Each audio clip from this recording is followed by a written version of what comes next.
Hello everyone, welcome to my channel সপ্তসুরের স্বর্ণালী। আশা করছি তোমরা সবাই খুব ভালো আছো, সুস্থ আছো। আজকে হচ্ছে মঙ্গলবার আর এখন বাজে হচ্ছে বিকেল 4টে। আমরা আজকে আছি রবীন্দ্র সদনের সঙ্গীত মেলাতে। তো চলো, এর আগের ব্লগেও তোমাদের সাথে শেয়ার করেছিলাম মধুসূদন মঞ্চে গেছি, তো আজকে যাবো রবীন্দ্র সদনে। তো চলো যাওয়া যাক, গিয়ে দেখি কি সুন্দর সাজিয়েছে আর কি গান হচ্ছে। চলো, আমরা এখন চলে এসেছি রবীন্দ্র সদনে। আর এটা দেখো, এটা হচ্ছে প্রোগ্রামের লিস্টটা এখানে রয়েছে, আর পাশেই প্রোগ্রাম হচ্ছে। সামনের প্রথমেই আমরা দেখতে পেলাম সামনের মঞ্চে যে প্রোগ্রাম হচ্ছে, খুব সুন্দর গান হচ্ছিল। আর চারিদিকটা তো ভীষণ সুন্দর সাজানো হয়েছে, তোমাদের সাথে শেয়ার করছি। আর সঙ্গীত মেলা 11টা জায়গায় হচ্ছিল।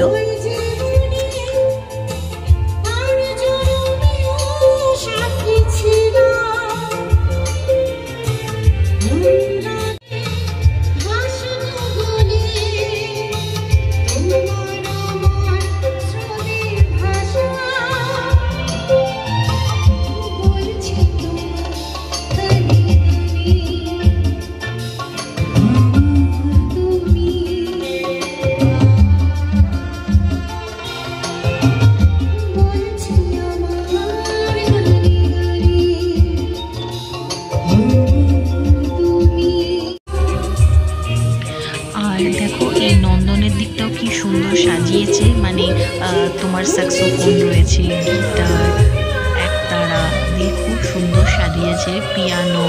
আর দেখো লেখা রয়েছে বাংলা সঙ্গীত মেলা। তো এই জায়গাটা আমার ভীষণ ভালো লাগছিল। আর এই দেখো, এই জায়গাটা কি সুন্দর সাজিয়েছে, একজন গিটার বাজাচ্ছে, একজন ভায়োলিন, একজন ঢোল, বাঁশি, ভীষণ সুন্দর মডেলগুলো হয়েছে। আর মিডিলে রয়েছে একটা বড় ভায়োলিন, খুব সুন্দর, একদম মানে সঙ্গীত মেলার থিমের সাথে এখানটা ভীষণ ভালো লাগছে। আবার এখানে দেখো হারমোনিয়াম বাজাচ্ছে, গিটার বাজাচ্ছে, কি সুন্দর লাগছে। আর এখন আমরা কিন্তু যাচ্ছি রবীন্দ্র সদনেই একতারা মুক্ত মঞ্চে, ওখানেও প্রোগ্রাম হচ্ছে। তো চলো।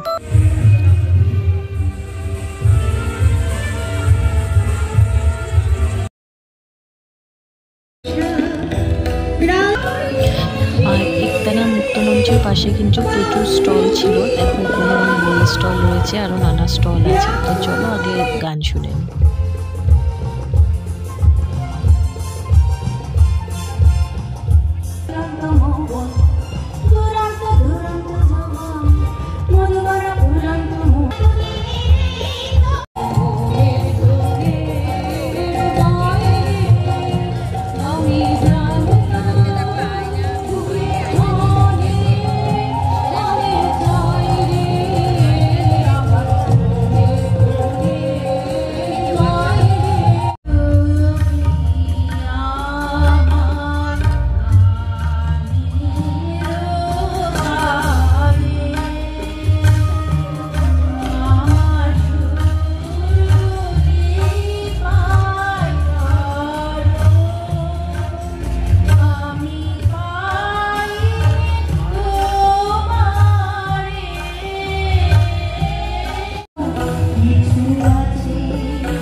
আমাদের প্রিয় সঙ্গীত শিল্পী ইন্দ্রাণী সেন।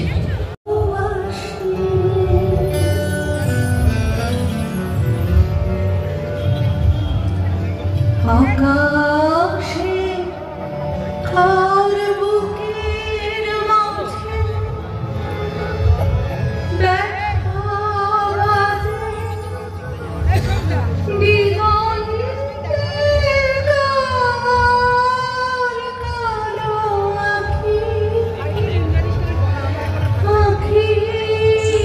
ইন্দ্রাণী সেনের গান আমাদের খুব ভালোই লাগলো। তোমাদেরকে তো বলছিলাম একতারা মুক্ত মঞ্চের কাছে প্রচুর স্টল রয়েছে, যেমন ঘর সাজানো রয়েছে, আর্টিফিশিয়াল ফুলে রয়েছে, ফটো ফ্রেমে রয়েছে, তো প্রচুর স্টল বসেছে। আর এখানে তো প্রোগ্রামও নানা জায়গায় হচ্ছে, যেমন মুক্তমঞ্চ, একতারা মুক্ত মঞ্চ হচ্ছে, রবীন্দ্র সদন হচ্ছে, তাছাড়া প্রথমে ঢুকেই একটা মঞ্চ হচ্ছে। খুব ভালো লাগছিল, প্রচুর গান শোনা গেছে। এই চলে এসেছি, খুব ভালো লাগলো, খুব সুন্দর গান শুনলাম, আর পরিবেশটা তো ভীষণই সুন্দর। আজকে সময়টা সন্ধ্যেটা খুবই ভালো কাটালাম, আর চারিদিকটা এত সুন্দর সাজিয়েছে, একদম মানে সঙ্গীত মেলা যেরকম, তার ঠিক যে জিনিস দরকার সেই জিনিস দিয়ে সাজিয়েছে। তো খুব ভালো লাগলো, তোমাদের সাথে তো শেয়ার করেছি যতটা পেরেছি। আশা করবো আমার আজকের ভিডিও তোমাদের ভালো লেগেছে। যদি ভালো লেগে থাকে অবশ্যই লাইক করে দিও, কমেন্ট করো, অনেক শেয়ার করো। আর যারা এখনো পর্যন্ত সাবস্ক্রাইব করেনি তারা সাবস্ক্রাইব করে দিও। আরও আসলে নতুন লোকের সাথে থেকো। Take care, by.